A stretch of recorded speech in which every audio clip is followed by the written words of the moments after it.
Welcome friends to another r/MaliciousCompliance video. Today we've got a crazy story of being threatened to be turned into the IRS. But first, a story from Matt Chica 20, no more long lunches. Male, 26, third shift team lead. So about a month or so ago, I was pulled into the office by my supervisor and another one acting as a witness. The main topic at hand was that I would take an extra 20 to 30 minutes on lunch every day. Personal decision that I've been doing for about 6 years now. When I explained that I would do this to kill some of my overtime and was saving the company about 2 to 3 hours of time and a half pay, it didn't matter to my supervisor. He stated that I needed to be more punctual because he needs me on the floor. Okay, that's understandable. I followed up with, well, does that mean since I show up on time every day, I get to go home on time every day? He didn't like that question since he had just gotten through telling us at the beginning of the night how everything needs to be done before we leave. So he put it in the system under my work profile that we had that conversation and that he knows I can do better.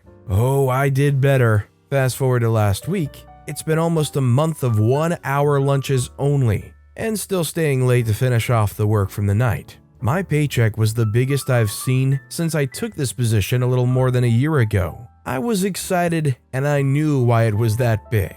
Unfortunately for my supervisors, they got into some heat for how much overtime I earned over the last month. Needless to say, they were directed to address us three about how we can't get overtime anymore and that we need to work our schedules as they are. My other supervisor said, "Y'all can take a longer lunch to help cut down on overtime." I jumped in immediately and stated that I would not be taking any longer lunches because I was formally sat down for a conversation regarding that matter. Straight up refused to do it, and the one who gave me that conversation just stared at me. Man, it felt super awesome to say that to them and for them to realize I was doing them a favor this whole time. I actually got sent home early today because I've accrued a day's worth of overtime. If you were in a working situation where you would naturally start accruing overtime just from naturally working your shift, would you want to stay silent about it and see how much you could rack up? Or would you want to try to mention it to somebody and see if it can be corrected? Let me know what you would do in the comments down below. Our next story is from Snoo44245. So, you'll turn me into the IRS if I don't agree? My brother Stan was a factory representative whose job was to set up dealerships to sell mobile homes. He was on the road a lot and made good bucks. He was the bad boy of the family and a player. He was married to a wonderful woman that the whole family loved. Unfortunately, he had met a woman on the road and he ended up filing for divorce. It was not a friendly divorce. His soon-to-be ex-wife's attorney called him up and indicated that he was asking for alimony based on his income that year, approximately $350,000. My brother patiently explained the ebb and flow of sales and attempted to compromise on a 5-year average to include years where he made only $150,000. Yeah, I know, only. The attorney continued that he knew Stan had cheated on his taxes. My brother interrupted and asked how he had cheated. The attorney told him that while my brother wrote off his considerable business expenses, he knew that he was reimbursed under the table by his employer, and that this information might find its way to the IRS unless he accepted his demands. Stan said, "So you'll turn me into the IRS if I don't agree?" Yes was the answer. Stan said that he'd see him in court and hung up. My brother then contacted a tax attorney and brought in 5 years of records. A week later, he picked up the results and found that he owed a little over $100,000. He then drove over to the local IRS office and indicated to a rather puzzled employee that he wanted to turn himself in for cheating on his taxes. After going through the tax attorney's findings, he asked what my brother wanted to do. Stan said he wanted to pay it along with any penalties due. After a while, a day or two, he was called in and told the full amount. Shoot, I don't know, north of $100,000. Fine, said Stan, and wrote a check for exactly half of it. Then, pointing at the 1040 form, said get the other half from the person that co-signed this document. His soon-to-be ex-wife had to cash out her retirement, but the divorce proceeding went much better for my brother without the IRS leverage her attorney thought he had. I did learn early on in life not to play cards with Stan. Stan is long gone, and the details are remembered from almost 20 years ago, so forgive legal or procedural errors. I would definitely say that there's a group of people you might describe as scummy or weasel-y, but then there's another group of people that just are above and beyond those that no matter how deep into these things they get themselves, they're like a main character in an action film with the plot armor of being signed on for 2 more sequels. They just seem to get out of every crazy circumstance. By the way, if you're enjoying these stories, make sure to hit those like and subscribe buttons down below so you never miss any of my daily videos. Every single video has great stories, like our next one from Nick Kemptown. Well, she did ask for a surprise. I was going shopping and asked my significant other if she wanted anything from the supermarket. Often on top of practical suggestions, she'll say something like some kind of nice cake or pastry or just something chocolatey. Over the years, I've developed a pretty good sense of what sort of things she does and doesn't like in most categories, so she's rarely all that specific with her requests. However, a couple of months ago, she simply said, "Get me a surprise." And I grinned to myself, because technically, she'd be expecting something cakey or chocolatey, and that wouldn't be surprising now, would it? I got her a chilled packet of a dozen pre-prepared, heat-in-the-oven escargots with garlic and herb butter. They were on discount too, as the use-by was that day. Double win.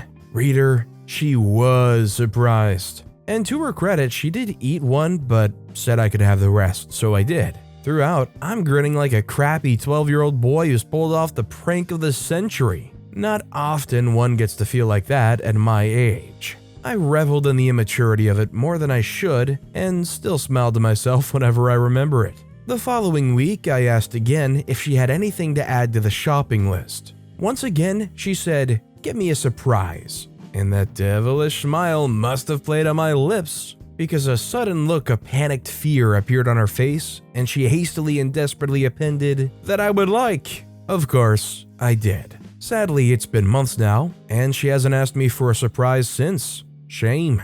I'm somewhat curious to know what tinned hot dogs or beetroot smoothies taste like. Does anybody else think that shopping this way would actually be kind of interesting? Like, obviously OP went and got heat-in-the-oven escargot, and while I'm not necessarily sure OP's other suggestions sound necessarily appetizing, what with the tinned hot dogs and beetroot smoothies, it does sound like a kind of interesting thing to, every so often when you're doing your big grocery shopping trip, just get one surprise thing that you haven't tried before, that you just have no idea about, and just see how it goes. Maybe you discover something you actually really do like. Maybe OP can't get enough escargot now. And our final story of the day is from Taxman Retired. "You won't pay me for being bilingual, so which language should I work in?" This happened back in the late 1990s. I'd worked for the government at the lowest paid position for 5 years. Due to the high unemployment and fluctuation of workloads, I would be temporarily promoted to 3 or even 4 positions above my base position for between 3 to 8 months at a time. I was very lucky, because when the layoffs came every year, I was always their cutoff, and managed to stay employed without a break in service during this time. I'm bilingual, and so every person I interacted with would be spoken to in the language they started talking to me in. There were 2 ladies in our HR who had an argument over which was my mother tongue. They called me into HR and asked me if I was French or English. I told them it didn't matter, I was completely bilingual. They insisted that I choose one based on my early schooling, which was done in English. I was then sent on language testing for French, which I passed to their satisfaction. Suddenly, I had a slightly bigger paycheck than I'd anticipated, and was told that I was eligible for the bilingual bonus as I worked on files and dealt with people in both languages. During my entire tenure, I worked in both English and French. The perk amounted to about $32 every 2 weeks, so not really a huge bonus, but enough to get an extra case of beer. Fast forward 6 years, I was transferred to a much larger office in lieu of being laid off, but at my base salary. My immediate supervisor was 1 level higher than I was, but she was drunk with her perceived power. I met her on my first day, and it was quite bizarre. She stomped into our work area, there were 3 others plus me, hopped up on a table, and stood there yelling at the top of her voice, "Get over here, come on, hurry up." When the 4 of us were in front of her looking up, she began wagging her finger at each of us in turn. like we were naughty kids at daycare, yelling that there were forms that needed to be completed and sent to certain places, and that we had to do it properly or there would be heck to pay, etc., and so on. When she stopped yelling to breathe, I calmly put my hand up and asked her, "Are these new procedures, or are you angry that they haven't been done properly?" Remember, this was my first day and I've never even met her. I wasn't going to be chastised for something that I wasn't even there for. She glared at me infuriated that I would ask a question in one of her meetings, and she began to berate me. I tuned her out and sat waiting for the meeting to be over. I knew this was a bad job situation, so I kept my mouth shut and took notes. About 6 weeks into this childishly stupid situation, I received my paycheck, and I was short almost $100. I looked it over very carefully and discovered that not only was I not being paid my bilingual bonus,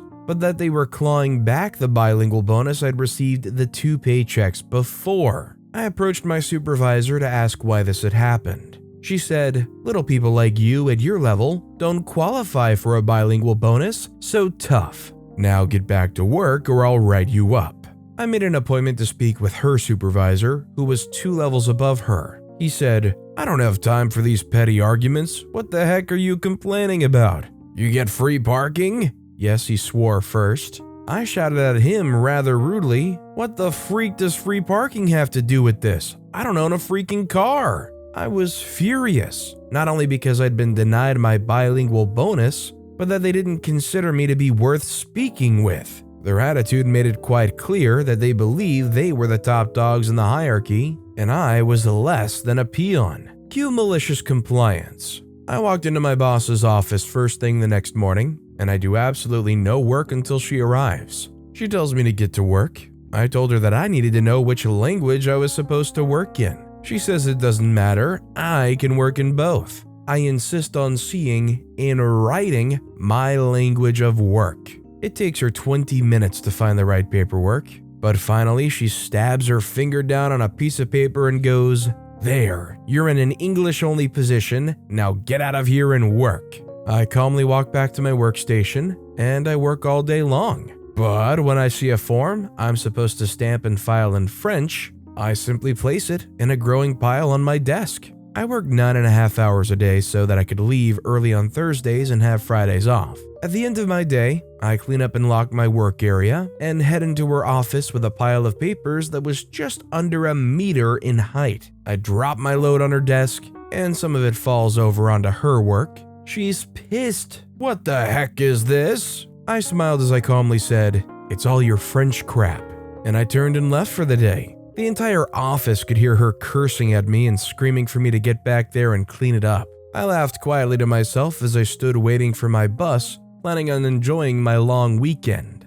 The next day, Friday, my friend called and told me that she was furious and was going from crying to yelling to just sitting there. Monday morning, I show up at work and am greeted by her boss. He told me that I have a bad attitude and that he was going to lay me off because there were cutbacks coming, and that he was going to give me 2 weeks' notice when the budget was finalized. I wasn't surprised, so I spent the morning looking for other opportunities and positions to apply for. I didn't do a single bit of work, and my boss never poked her head out of her office. Later that afternoon, I received a call from HR, and I'm thinking, crap, here it comes. But instead, I'm told that the competition for a position that I'd applied for was completed, and because I landed in the top 10 of the English position and in second in the French position, I had the choice of office I wanted to work in. I was very happy because I could choose to work at my old office with all my friends.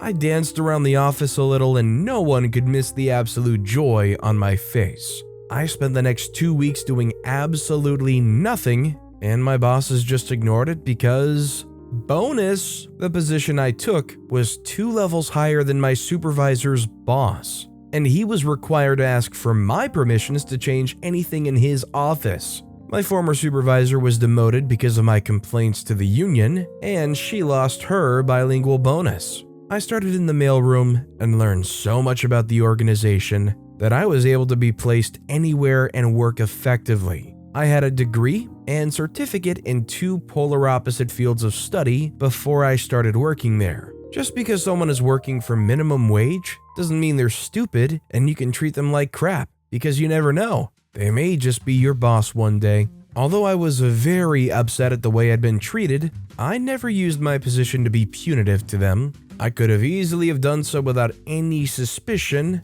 but nah. They needed to learn how a boss should treat their staff, not be subjected to abuse. Well, I must say that OP is a bigger person than a lot of people would be. It would be very easy for these people who tried to step on you earlier on in your career to be seen as worthy of getting a little bit of that kicked back in their face. So good on OP for just being the bigger person about it and continuing to prove that they deserved that promotion. But with that being said, that's all the time we have for today. Now, if you want to hear another malicious compliance story that was even more insane than the ones in this video, click on that left video. Or if you missed my latest video, click on the right. But with that said, I'll see you all next time with some more stories.